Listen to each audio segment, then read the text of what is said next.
అన్ని సామాజిక వర్గాలకు సంబంధించిన సంఘాల ప్రతినిధులు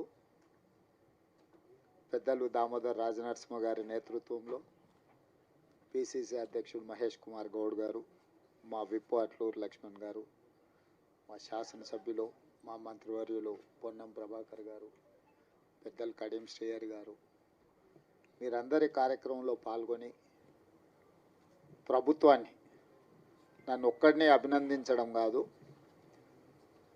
కాంగ్రెస్ ప్రభుత్వాన్ని, రాహుల్ గాంధీ గారిని మీరు పెద్ద ఎత్తున చప్పట్లతో అభినందించారు.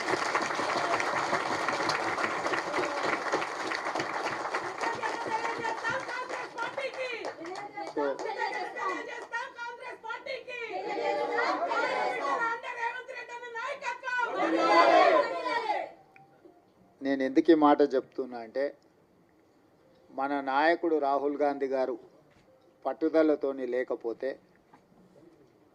ఈ మాదిగ ఉపకులాల వర్గీకరణ అమలు చేసే శక్తి నాకు రాకపోతుంది. వారు చాలామందికి భిన్న అభిప్రాయాలు ఉన్నా రాహుల్ గాంధీ గారు నువ్వు ఇది అమలు చెయ్యి, నేను ఉన్నా అని భుజం తట్టడంతో ఎన్ని సమస్యలు వచ్చినా దాని ఒక క్రమ పద్ధతిలో మంత్రివర్గ ఉపసంఘం వేసినప్పుడు నేను దామోదర్ రాజనరసింహ గారిని ఉపసంఘం చైర్మన్గా ఉండాలని నేను అడిగిన. దామన్న అన్నాడు, నేను కాదు ఉత్తమ్ కుమార్ రెడ్డి గారిని పెట్టు, అందరినీ సమన్వయం చేసుకోవాలి, రేపు నేనే ఉండి చేస్తే దామోదర్ రాజనరసింహ గారు ఆ సామాజిక వర్గానికి సంబంధించిన వాడు కాబట్టి వడ్డించేవాడు వాళ్ళోడే, వాళ్ళకే ఎక్కువ వడ్డించిందని చెడ్డ పేరు వస్తుంది. అట్లా కాకుండా మా న్యాయమైన హక్కు ఎవరిచ్చినా మాకు తప్పకుండా ఇస్తారు కాబట్టి ఉత్తమ్ కుమార్ రెడ్డి గారిని చైర్మన్గా పెట్టు అని వారు సూచన చేశారు. ఉత్తమ్ కుమార్ రెడ్డి గారిని చైర్మన్గా పెట్టి, దామన్నను కో చైర్మన్గా పెట్టి, పొన్నం ప్రభాకర్ గారిని, సీతక్కను, అదేవిధంగా శ్రీధర్ బాబు గారిని అందరినీ కమిటీలో వేసి, మల్లు రవి గారిని కూడా ఈ కమిటీలో పెట్టి 6 సార్లు సమావేశం చేసిన తర్వాత ఇది 7 మంది న్యాయమూర్తులు ఇచ్చిన జడ్జిమెంటు. పరిపాలన పరంగా మనం ఎంత విశ్లేషించినా న్యాయపరంగా కూడా దీన్ని విశ్లేషించాలి. భవిష్యత్తులో న్యాయపరమైన చిక్కులు మళ్ళీ రాకూడదు. దీనికి శాశ్వత పరిష్కారం చూపించాలి. శాశ్వత పరిష్కారం చూపించాలంటే 1 మ్యాన్ కమిషన్ ఏర్పాటు చేయాలని చెప్పి వారు సూచన చేశారు. 1 మ్యాన్ కమిషన్ విషయంలో కూడా చాలా రకాలుగా ఆలోచన చేసినాం, వీళ్ళని వేద్దామా వాళ్ళని వేద్దామా అని. ఎవరిని వేసినా ఏదో ఒక అనుమానమో ఏదైనా అంశాలలో ఏదైనా ఆపాదిస్తే అది ఇబ్బందికరం అవుతుందని షమీమ్ అఖ్తర్ అత్యంత నిజాయితీపరుడు, ఈ వర్గాల ఏ వర్గానికి కూడా ఏ వైపు తీసుకోవాల్సిన అవసరం లేనివాడు. అతన్ని హైకోర్టు జడ్జిగా రిటైర్ అయితే వారిని 1 మ్యాన్ కమిషన్, జ్యుడిషియల్ కమిషన్ జడ్జిగా వారిని నియమించి 59 ఉపకులాలను ఏ రకంగా వర్గీకరించాలి, రోస్టర్ విధానం ఎట్లా ఉండాలి ఏందని చాలా లోతు విశ్లేషించి 59 కులాలకైనా 199 పేజీల ఒక విశ్లేషణ మొత్తం ఇచ్చిండు. ఒక్కొక్క సామాజిక వర్గము ఇప్పటి వరకు ఒక డాక్టర్ కానీ, ఒక చిన్న గ్రాడ్యుయేట్ అయిన కాని ఉన్నాయి, ఓ చిన్న డాక్టరో లేకపోతే ఒక గెజిటెడ్ ఆఫీసర్ ఉద్యోగం రాని వర్గాలు చాలా ఉన్నాయి. వాటి ఒక్కొక్కరిని విశ్లేషించుకుంటూ 199 పేజీల ఒక నివేదిక తయారు చేస్తూ ఈరోజు ఎస్సీ 15% రిజర్వేషన్లను గ్రూప్ 1కు 1%, గ్రూప్ 2కి 9%, గ్రూప్ 3కి 5%, ఏ గ్రూపులలో ఎవరెవరు ఉండాలనో కూడా విశ్లేషించాను. ఈరోజు మా సోదరులు మా లక్ష్మణ్ 9 అంటున్నాడు. 9 కాదు, 10 మీకే ఇచ్చాను. ఎందుకంటే అతి తక్కువ జనాభా ఉన్న వాళ్ళు ఎన్నడూ ఏ అభివృద్ధి ఫలాలు ఆశించని వాళ్ళని గ్రూప్ 1లో పెట్టాం.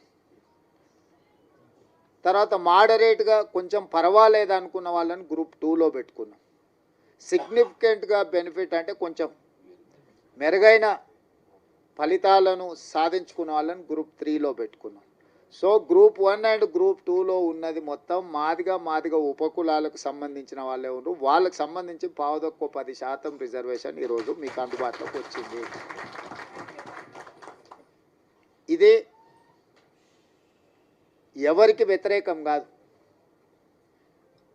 మీకు జరిగిన అన్యాయాన్ని సరిదిద్దే ప్రయత్నం ఇది. ఈ సరిదిద్దే ప్రయత్నం చట్టపరంగా న్యాయపరంగా సుప్రీంకోర్టు నుంచి మొదలు పెడితే వన్ మ్యాన్ కమిషన్ వరకు మీ పట్ల సానుభూతితో ఉండడం, ప్రధానంగా కాంగ్రెస్ పార్టీ రాహుల్ గాంధీ గారు ఎట్టి పరిస్థితుల చేయాలన్న ఆలోచన ఉండడం, దాన్ని వేగంగా నేనున్నా కాబట్టి మీకు అమలు చేసిన.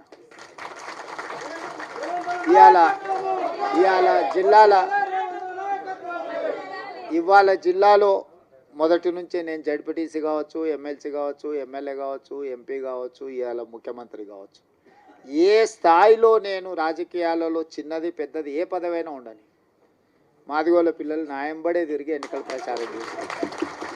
నేను ముందు నుంచి చెప్పిన, ఇప్పుడు కాదు, 2014లో తెలంగాణ రాష్ట్రం ఏర్పడ్డ తర్వాత అసెంబ్లీలో తీర్మానం పెట్టండి, ఈ ఎస్సీ వర్గీకరణకు తెలంగాణ కొత్తగా ఏర్పడ్డ తెలంగాణ రాష్ట్ర ప్రభుత్వం అనుకూలంగా ఉన్నది అని కేంద్ర ప్రభుత్వానికి తీర్మానం పంపించండి అని సావధాన తీర్మానాన్ని ప్రవేశపెడితే ఆనాటి ముఖ్యమంత్రి గారు నన్ను, మిత్రుడు సంపత్ కుమార్ని, సండ్ర వెంకటవీరయ్యని సభలో నుంచి బహిష్కరించిండు. మేము పెట్టిన తీర్మానమే విధిలేని పరిస్థితిలో సభ ఏకగ్రీవంగా ఆమోదించాల్సిన పరిస్థితి వచ్చింది. ఆనాడు అఖిలపక్షాన్ని తీసుకెళ్తాను, మళ్ళీ ఎన్నడూ తీసుకెళ్ళాలి. సరే, మీరు కొంతకాలం ఓపికగా చూసిర్రు, అవకాశం ఇచ్చిండ్రు, మీకు సహనం ఓపిక ఎక్కువ, మీరు 10 ఏళ్ళు అవకాశం ఇచ్చుకుంటా ఈరోజు రేపు ఈ సంవత్సరం వచ్చే సంవత్సరం ఆపై సంవత్సరం జరగకపోతుందా అని ఎదురు చూసిర్రు. ఇక 10 ఏళ్లలో మీ సమస్యకు పరిష్కారం కాకపోతే ఈ సమస్యకు పరిష్కారం ఉన్నోళ్ళని దించడమే అని మీరు భావించిండ్రు.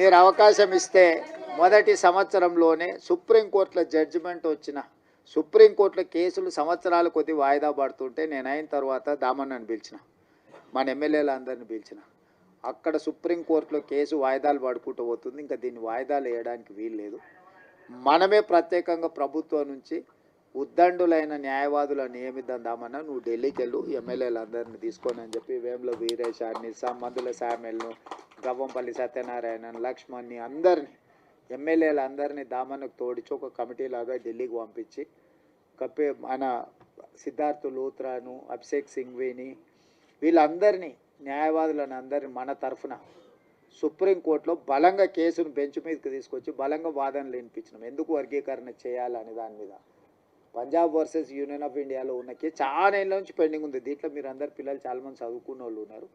ఏళ్ళ కొద్దీ వాయిదాలు పడుతున్న దాన్ని 7 మంది న్యాయమూర్తులు ఒక దగ్గర కూర్చోవడం అనేది అంత అల్కగా పని కాదు. ఒకరు కూర్చునుడే కష్టం ఉంది. ఇవాళ రేపు 7 మంది ఒక్కసారి ఇట్లా లైన్గా కూర్చొని మీ వాదనలు వినాలంటే కంటిన్యూస్గా వాదనలు వినిపించి సుప్రీంకోర్టును మెప్పించి సుప్రీంకోర్టులో జడ్జిమెంట్ తీసుకొచ్చి ఆ జడ్జిమెంట్ని ఏ రాష్ట్రం ఈ దేశంలో అమలు చేయలేదు. ఏ రాష్ట్రం, ఏ కేంద్ర ప్రభుత్వం. ఇవాళ మా సోదరుడు ఎక్కడైతే మద్దతు పలుతుండో, నాకు మంచి మిత్రుడు ఆయన, నాకేం విభేదాలు లేవు. నేను మళ్ళీ మీరు ఎవరైనా అనుకున్నారు, కృష్ణమాదిగతో నాకు పర్సనల్ రిలేషన్ చాలా గొప్పగా ఉంది. ఆయనతో నాకు ఏం చిన్న ఎంట్రకాంత కూడా మాకు భిన్నాభిప్రాయాలు. కాకపోతే నాకంటే ఆయన కిషన్ అన్నను, మోడీని ఎక్కువ నమ్ముతుండు. కానీ వాళ్ళ ప్రభుత్వాలు ఉన్న దగ్గర కూడా ఎక్కడ అమలు చేయలే, ఎక్కడ కూడా ఏ రాష్ట్రంలో అన్న వాళ్ళ ప్రభుత్వం ఉన్న కాదు. ఇన్ని రాష్ట్రాలలో వాళ్ళ ప్రభుత్వం ఉంది, నన్ను చేసిరా. కానీ నేనేందంటే ఈ వర్గాలకు అన్యాయం జరిగింది, ఇక నేను ఉన్నప్పుడు కూడా న్యాయం చేయకపోతే వీళ్ళకి ఎవ్వరు న్యాయం చేయరని నేను బలంగా నమ్మిన. అందుకే ఇంక ఎవరు ఏమన్నా అనుకొని ఎవరు ఏమన్నా తిట్టుకొని ఈ జాతికి న్యాయం చేయాలనుకున్న పట్టుదలతోని దాన్ని పక్కడబందిగా అన్ని రకాలుగా చేసుకుంటూ వచ్చి నేను అసెంబ్లీలో బిల్లు వేసి, అంతకంటే ముందు ప్రొఫెసర్ కాసిము వాళ్ళు వచ్చి నాతో అడిగాను. అంటే నేను చెప్పిన, మీకు బిల్లు కావాలన్నా ఆడాబిడి కావాలన్నా అని. మాకు బిల్లు కావాలి సార్ అన్న. బిల్లు కావాలంటే దీనికి ఒక ప్రాసెస్ ఉంటుంది. పిల్లగాడు ఎంత తెలుగుకల్లో చదువైనోడైనా వాడు సంవత్సరం చదివినాకనే పరీక్షలు పెడతాం కదా. దీనికి కూడా ఈ ప్రాసెస్ కూడా ఒక పద్ధతి ఉంటుంది. అసెంబ్లీ కానీ లేకపోతే క్యాబినెట్ కానీ కమిషన్ కానీ రిపోర్ట్ కానీ దాన్ని చట్టం రూపొందించాలి. చట్టంలో లొసుగులు ఉండొద్దు.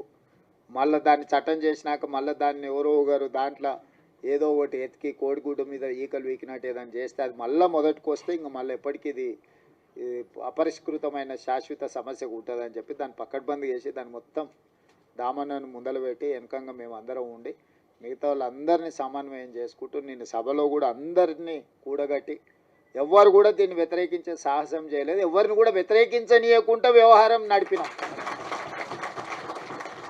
ఎందుకంటే దీన్ని అందరి ఆమోదంతో ముందుకు తీసుకెళ్తున్నాను ఒక అభిప్రాయం ఇవ్వడం ద్వారా మాదిగ ఉపకులాలు ఎవ్వరికి అన్యాయం చేస్తలేరు, వీళ్ళు వాళ్ళ న్యాయమైన హక్కు కోసమే వాళ్ళు ప్రయత్నం చేస్తున్నారు అనే ఒక విస్తృత అభిప్రాయాన్ని కల్పించడం కోసం ప్రభుత్వం పూర్తిగా ప్రయత్నం చేసింది.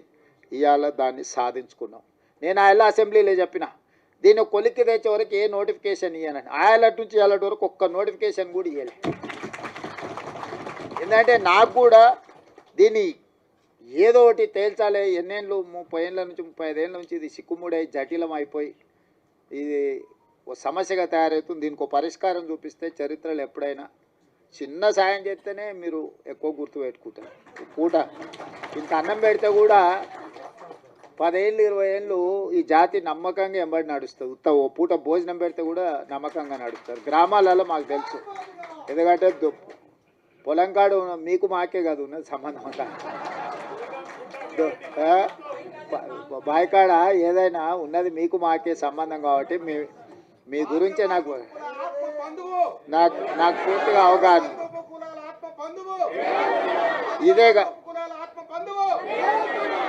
ఇదే కాకుండా నేను అయిన తర్వాత state election commissioner Ismail Pullaiah గారి కూతురు రాణి కుమిదిని మాదిగ ఆడబిడ్డని నేను వేసిన. 100 ఏళ్ళ హిస్టరీ ఉన్న ఉస్మానియా యూనివర్సిటీకి 100 ఏళ్ళ నుంచి ఏ దళితుడు కాలే. మొదటిసారి దళితుని, అది మాదిగలకు సంబంధించిన కుమార్ని ఇలా ఉస్మానియా యూనివర్సిటీ వైస్ ఛాన్సలర్ చేసిన. ఉస్మానియా యూనివర్సిటీ ఆర్ట్స్ కాలేజ్ ప్రిన్సిపల్గా ప్రొఫెసర్ కాసిమ్ని ఈరోజు మన ప్రభుత్వాన్ని నియమించింది. అదేవిధంగా దామన్న సరే ఆయన డిప్యూటీ సీఎంగా చేశారు, ఇవన్నీ చేశారు. లక్ష్మణ్ని విప్పుగా చేసినాం. అదేవిధంగా మనము రాజీవ్ గాంధీ IIIT బాసరకు మనం మాదిగా వైస్ ఛాన్సలర్ని మనం నియమించుకున్నాం. పబ్లిక్ సర్వీస్ కమిషన్లో పాల్వాయి రజనీ కుమార్ని ఈరోజు మెంబర్గా మాదిగా ఆడబిడ్డని ఈరోజు విద్యా కమిషన్ వేస్తే చారగొండ వెంకటేష్ని వేసినాం. ప్రొఫెసర్ పురుషోత్తం గారిని రిటైర్ అవ్వగానే ఇమ్మీడియట్గా హయ్యర్ ఎడ్యుకేషన్లో వైస్ చైర్మన్గా నియమించుకున్నాం. అదే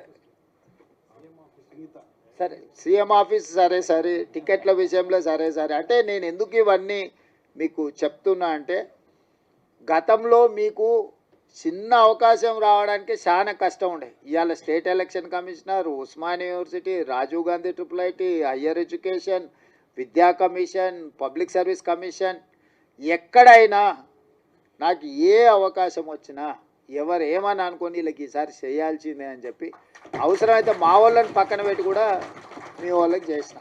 ఎందుకంటే మీకు నష్టమైంది కాబట్టి వీళ్ళందరినీ మేలు చేయాలి, మేలు చేస్తే ప్రయోజనం ఉంటుంది, మీరందరూ బాగుపడాలని నా సూచన ఒక్కటే,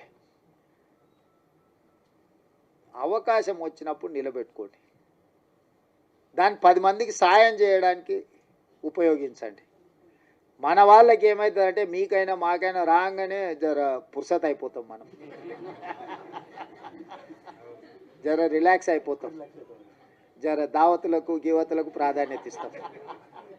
దాంతో ఏమవుతుందంటే చూసినావా వీళ్ళకి అవకాశం ఇస్తే నిలబెట్టుకోలేదు, వీళ్ళకి అవకాశం ఇస్తే గిట్ల చేసిరు, వీళ్ళకి అవకాశం ఇస్తే గట్ల చేసిరు అని ఎదురుగున్నోళ్ళు మన వెనకంగా మాట్లాడుకుంటారు. అందుకోసం నేనేమంటున్నట్టు ఈ అవకాశం వచ్చిన వాళ్ళు కానీ రేపు భవిష్యత్తులో ఈ ఉద్యోగాలలో డాక్టర్లుగా, లాయర్లుగా, ఇంజనీర్లుగా, IASలుగా, IPSలుగా మన పిల్లలు ఎవరైనా చివరికి హోంగార్డ్ కానీ కానిస్టేబుల్ కానీ 10 మందికి సాయం చేసేటట్టు మనం దీన్ని నిలబెట్టుకుంటే ఏమవుతుందంటే ఇంకో 10 అవకాశాలు వస్తాయి. మనం అవకాశం ఇచ్చినప్పుడు దీన్ని సరిగ్గా మనము ప్రజల ముందర కొంచెం మన గౌరవం పెరిగేటట్టు మనం వివరించకపోతే వీళ్ళకి ఇస్తే గింతేనా, వీళ్ళు మారరు, వీళ్ళు గిట్లనే ఉంటారు అంటే నేను జర ఓపెన్ అయ్యి చెప్తున్నా మీతో. ఎందుకు చెప్తున్నానో దీన్ని అర్థం చేసుకోరి. అంతా బాగుందని చెప్పి మీకు చేతులు కలిపి ఫోటో దిగి పంపొచ్చు, కానీ దానివల్ల పూర్తి స్థాయి ప్రయోజనం లేదు. మనకి ఏ అవకాశం వచ్చినా దాన్ని నిలబెట్టుకొని అరే వీళ్ళకి ఇస్తే సమర్థులే, బాగా చేస్తారు, 10 మందికి ఉపయోగపడతారు, జర పద్ధతి మీద ఉంటారని మనం నిరూపించుకుంటే ఏమైందంటే ఇంకో 10 అవకాశాలు కొత్త వాళ్ళకి వస్తాయి. మనం ఆ అవకాశాన్ని మనం సరిగ్గా ఒడిసిపట్టుకోకపోతే ఏమవుతుందంటే ఎక్కడో ఒక దగ్గర వీళ్ళకి ఇస్తే గిట్టనే చేస్తారా అని మీకు మాకు ఆ చెడ్డ పేరు రావద్దు. అందుకోసమని ఇచ్చిన అవకాశాలు ఇచ్చిన వాళ్ళకే కాదు, రేపు వచ్చే అవకాశాలలో ఏ ఉద్యోగం వచ్చినా ఎవరన్నా మనోళ్ళు వస్తే కూర్చోబెట్టి మర్యాద ఇచ్చి పని ఉంటే చేసి పెట్టురు, లేకపోతే వాళ్ళకు సలహా ఇయ్యరు. ఒకసారి వాళ్ళకి తెలియదు పాపం, ఎక్కడి నుంచో కింది నుంచి కష్టపడి వస్తాడు. వాళ్ళకి తెలియక ఏదన్నా అట్లా ఇట్లా కొంచెం మాట్లాడతారు, వాళ్ళు కూర్చోబెట్టి మాట్లాడేది నేర్పాలి, పని ఎట్లా చేసుకోవాలో నేర్పాలి, ఈ పని ద్వారా 10 మందికి ఎట్లా మనము సాయం చేయాలో కూడా వాళ్ళకి కొంచెం ఓపిక తెచ్చుకొని నేర్పాలి. మేము అయిపోయినాం కాబట్టి మేము ఇంకా మిగతా వాళ్ళకి మేము పెద్దగా చెప్పము అనే విధానం మనకు ఉండొద్దు. ఎందుకంటే ఇది ఒక గొప్ప అవకాశం. ఈ గొప్ప అవకాశాన్ని 10 మందికి ఉపయోగపడే విధంగా చేయండి. ఏది ఉన్నా నేను ఉన్నంత వరకు మీ ఓడే ఉన్నాడు అనుకోండి కుర్చీలో. ఎందుకు చెప్తున్నా అంటే నాకేమి ఇంటికి తీసుకుపోయేది ఏంది లేదు. నేను ఏది నా ఇంటికి తీసుకుపోను. 10 మంది ఇబ్బందులు ఉన్న వాళ్ళకి సాయం చేయడానికి నేను ఉన్నా. నాకు పేరు తప్ప ఇంకేంది లేదు. అరే నన్ను కనిపిస్తే మీరు నమస్కారం పెడితే నాకు సంతోషం అవుతుంది అంతే. అరే మాకు అన్న చేసి నమస్తే అన్న, నన్ను గుర్తుపట్టకపోయినా నేను మిమ్మల్ని గుర్తుపట్టకపోయినా నమస్తే పెడితే నేను చేసిన పనికి నాకు సంతోషం కలుగుతుంది. నేను అంతమించి మీ నుంచి ఏం ఆశిస్తలేదు. ఆయన సతీష్ మాదిగానే ఏమన్నా పొట్టేలు కోసి దావతీయమని కూడా నేనేం అడుగుతలేదు. ఆయన కూడా అప్పుడప్పుడు చెప్తుంటా కానీ వినడు, అప్పుడు అట్లా ఇట్లా చేస్తుంటాడు. ఆయన దృష్టిలో పెట్టుకొని ఇప్పటి దగ్గర చెప్పిన, శిలక్కి చెప్పినట్టు చెప్తినరా నాయన నీకెందుకు నేను ఉన్నా కదా అని అంటే ఉన్నట్టు ఉంటాడు, అప్పుడే అట్లా పోయేస్తాడు.